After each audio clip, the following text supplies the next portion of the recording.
Saya ulang. Ya, yang membatalkan puasa, makan, minum, berhubungan badan secara sengaja. Itu batal puasanya.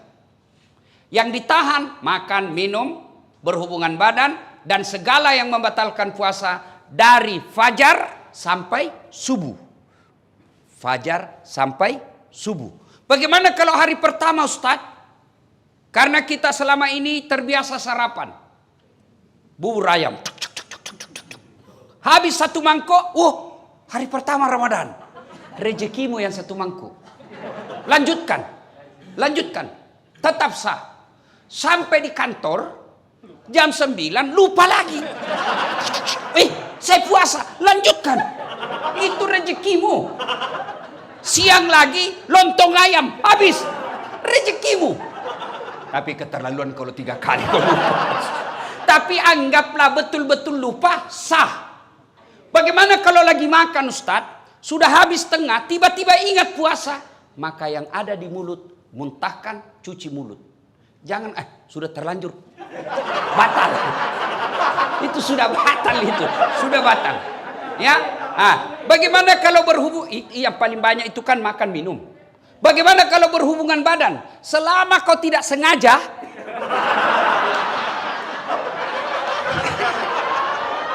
tidak batal. Tapi sengaja aja susah.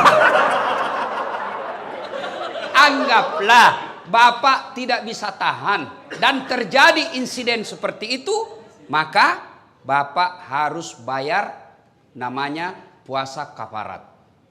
Bagaimana caranya itu? Membayar puasa 60 hari berturut-turut.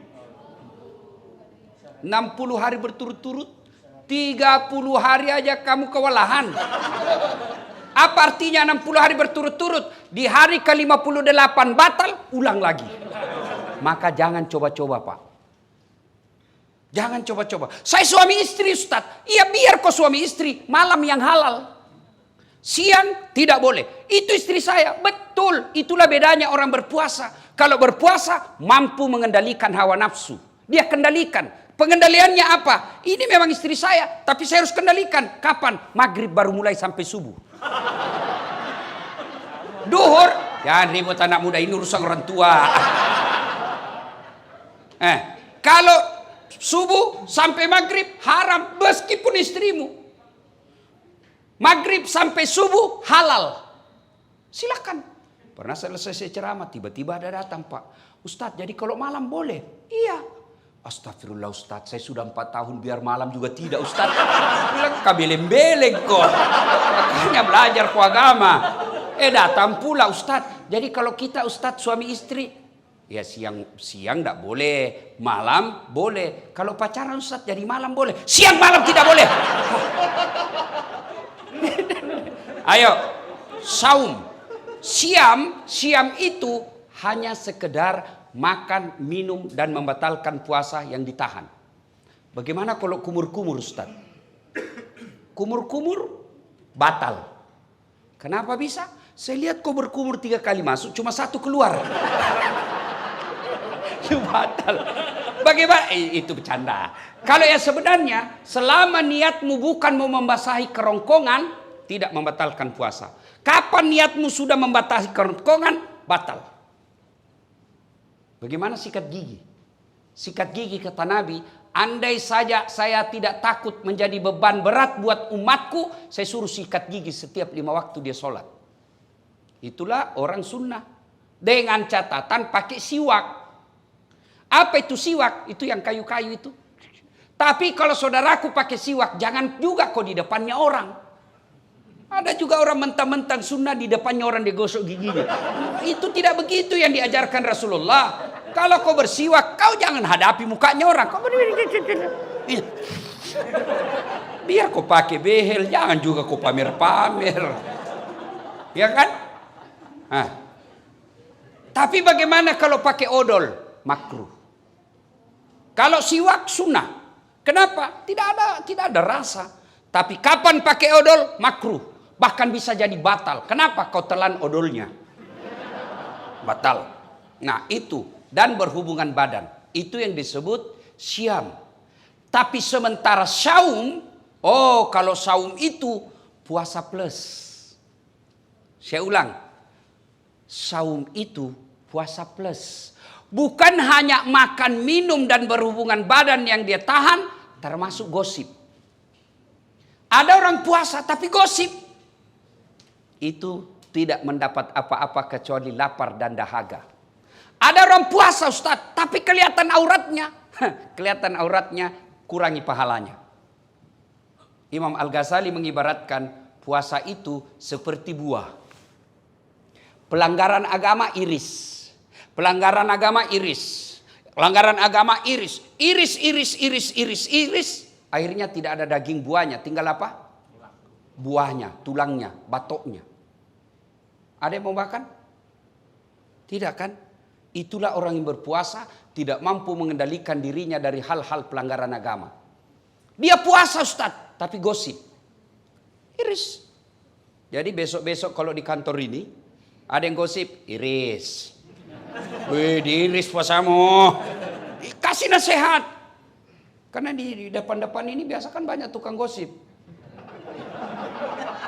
Saya aja kalau pergi kantor-kantor pemerintah itu, kan saya kemana-mana pakai sarung Pak. Pernahlah saya satu ke situ, ke suatu bank, nyetor, yang terima, enggak tahu apa sih namanya, yang terima duit di depan itu. Begitu saya masuk, saya dengar dia bilang, ih salah masuk, dia kira masjid. Karena saya pakai sarung. Saya dengar, saya tersinggung, kenapa saya pakai sarung, kau yang sibuk? Enggak jadi saya nabung, pulang saya Pak. Ini tadi aja ada yang gosip saya. Saya masuk dulu, itu juga bajunya yang di YouTube. Ya, iya toh, ada tadi saya dengar begitu. Astagfirullah. Itu di belakang. Duduk begitu tuh digosipnya tuh temannya. Dia enggak ngomong tapi bibirnya dong. Atau ada laki-laki tukang gosip. Ada, paling kalau kita ketemukan, rewel itu anakku yang bungsu. Waduh, itu motorku, dikit-dikit macet lagi. Oh, naik lagi bensin. Paling itu yang kita cerita. Nggak adalah laki-laki cerita, berapa harga lipstiknya istrimu.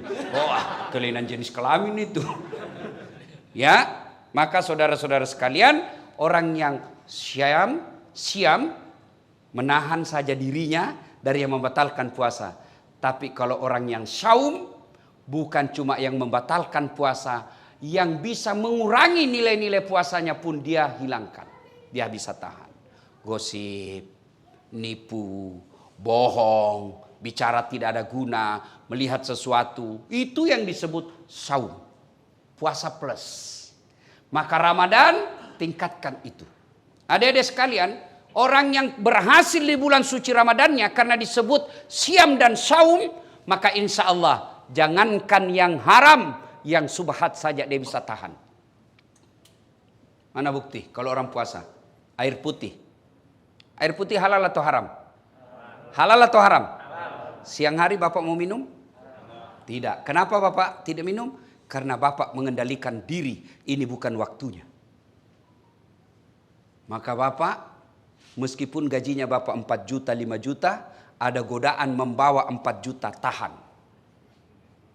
Ini bukan bagian saya. Kalau Bapak lakukan itu, aman Pak. Jangan coba-coba main mafia tanah Pak. Bapak itu baca itu pelajaran Quran. 1 jengkal ambil tanahnya orang, 7 petaka langit nanti kau pikul ketika hidup di akhirat. Jangan sampai orang tua saya pernah begitu takutnya kami soal tanah. Diserobot kita punya tanah. Apa kata bapak saya? Jangan nak. Kau tidak juga miskin dengan diambilnya itu. Kau tidak juga kaya kalau kau pertahankan. Sudahlah, lebih baik kau yang diserobot daripada kau yang ambil haknya orang. Kenapa? Hukum soal tanah, masalah di akhirat, jangan anggap remeh. Bersekongkol, mafia, sindikat, pura-pura kasih susah, cipta kondisi bahasanya. Pak. Ribet sekali nih Pak. Tapi gampang, saya bisa bantu. Ya Bapak ngertilah Pak. Saya hanya anak buah di kantor. Bosnya lagi tuh dijual. Padahal dia yang makan, kurang ngajar enggak ini orang. Jangan ketawa, saya serius ini. Maka orang yang berhasil puasa Ramadan, insya Allah dia tidak akan ngambil yang bukan haknya. Yang nyata-nyata halal saja dia mampu tahan, apalagi yang nyata haramnya. Coba lihat kalau kita puasa Pak, nasi putih halal, tapi kita tidak ambil ketika siang hari. Kenapa? Ini bukan saatnya. Dan kalau Bapak membantu orang, lillahi ta'ala, percaya Pak, tidak mungkin orang tidak kasih hadiah. Kita ini punya perasaan. Masyarakat yang Bapak datang di sini, mereka juga tahu berterima kasih. Dimudahkan, dilayani dengan baik, tutur kata yang bagus, senyum. Bapak dapat pahala dunia, pahala akhirat. Apa pahala dunia? Kepala kantor menilai, oh ini banyak laporan dari masyarakat, bagus pelayanannya, senyumnya baik, tutur katanya baik, pelayanan cepat, kasih prestasi. Apa? Penghargaan. Dunia. Akhirat, selama 30 tahun ngurus tanah, 30 tahun itu jadi amal jariah di akhirat kelak.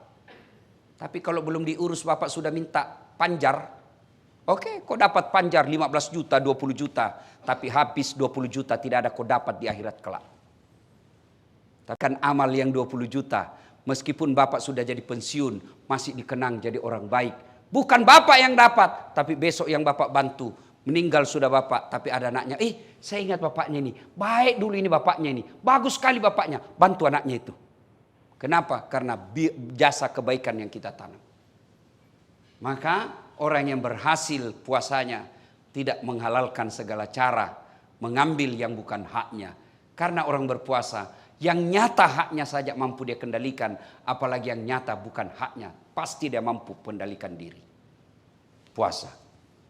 Yang kedua, Ramadan disebut dengan bulan penuh ampunan atau bulan maghfirah. Seolah-olah Allah ingin berkata kepada kita, Das'at 11 bulan kau lupakan saya, 11 bulan kau maksiat, 11 bulan kau tinggalkan saya. Wala tai'asu min rauhillah. Jangan kau putus asa. Ampunanku jauh lebih besar. Kau datang membawa dosa penuh langit dan bumi, kata Allah, ampunanku jauh lebih besar. Kau datang bertobat dengan berlari, berjalan aku menyambutmu dengan berlari. Subhanallah. Allah sangat mencintai orang yang bertobat. Wala tai'asu min rauhillah. Ada yang selama ini tidak pakai jilbab, ada yang selama ini banyak berzina dengan pacarnya, ada yang selama ini banyak nipu, ada yang selama ini banyak menghalalkan segala cara. Kata Allah, kau jangan putus asa. Saya hadirkan kau 1 bulan untuk mencuci dan membersihkan dosa-dosamu. Ibaratnya Bapak bawa pakaian laundry kotor, Allah sediakan pencucinya. Apa itu? Bulan suci Ramadan. Maka merugi orang yang masuk Ramadan tidak memperbanyak bertobat. Bagaimana cara bertobatnya? 1, dengan pelihara puasa dengan sebaik-baiknya. Dengan puasa dengan sebaik-baiknya, otomatis mengampuni dosa. Rasulullah bersabda, man shoma ramadana imanan wahtisaban gufira lahu ma taqaddama min zambihi. Barang siapa yang berpuasa di bulan suci Ramadan dengan niat iman dan ikhlas semata-mata karena Allah, diampuni dosanya yang telah lalu dan yang akan datang. Dengan puasa berarti Allah mengampuni dosa dan kesalahan kita. Yang kedua, bulan Ramadan ini cara bertobatnya, yang kedua adalah perbanyak istighfar. Astaghfirullahaladzim adzim wa atubu ilaihi la ilaha illa anta subhanaka inni kuntu minadz zalimin. Istighfar paling baik menjelang buka puasa. Makanya dulu sebelum ada TV-TV swasta, TVRI kan kita lihat menjelang buka puasa kan istighfar. 5 menit sebelum buka puasa sudah istighfar itu televisi. Nashhadu Allah ilaha illallah wa nastaghfirullah nas'aluka ridaka wal jannah wa na'udzubika min sakhatika wan nar. Sekarang hilang semua itu, Pak. Yang ada begitu mau buka puasa, saya ketua partai ini enggak ada urusan sama kamu. Saya ini direktur ini apa semua itu. Akhirnya orang yang tadinya secara nasional istighfar melalui media massa, hilang semua itu. Maka saudaraku, menjelang buka puasa banyak-banyak istighfar. Duduk istighfar menghadap ke kiblat, bagus lagi kalau dalam masjid. Nashhadu Allah ilaha illallah wa nastaghfirullah nas'aluka ridhaka wal jannah wa na'udzubika min sakhatika wan nar. Ulang-ulang itu. Tapi sebaiknya jangan depan makanan. Karena kalau bapak depan makanan, mulut istighfar, hati yang mana dulu saya makan ini. Aduh Allah ilah pisang hijau. Wana'u es batu asu. Akhirnya tidak konsentrasi. Istighfar. Cara pertama menghapus dosa, sempurnakan puasa. Cara kedua perbanyak istighfar. La ilaha illa anta subhanaka inni kuntu minadz zalimin. Atau bapak bangun sholat tengah malam, istighfar kepada Allah, ya. Astaghfirullah rabbal baroya, astaghfirullah minal hatoya. Syarat bertobat, tobat nasuha: 1, menyesal; 2, mengakui; 3, tidak mengulang; 4, ganti dengan kebaikan. Kata Allah, dosa apapun selain kau tidak mengaku kepada Allah, semua dosamu saya ampuni. Dengan catatan dosa yang sifatnya kepada Allah. Sementara dosa jenis kedua yang sifatnya kepada pegawai kantor, teman kantor, tetangga, istri, itu belum diampuni sebelum meminta maaf sama yang bersangkutan. Tobat nasuha. Jangan tobat ibu hamil. Pernah lihat tobat ibu hamil? Teriak-teriak kan? Ampun Pak, terakhir saya hamil, tidak mau lagi saya menderita. 5 bulan kemudian, hamil lagi. Sudah ampun hamil.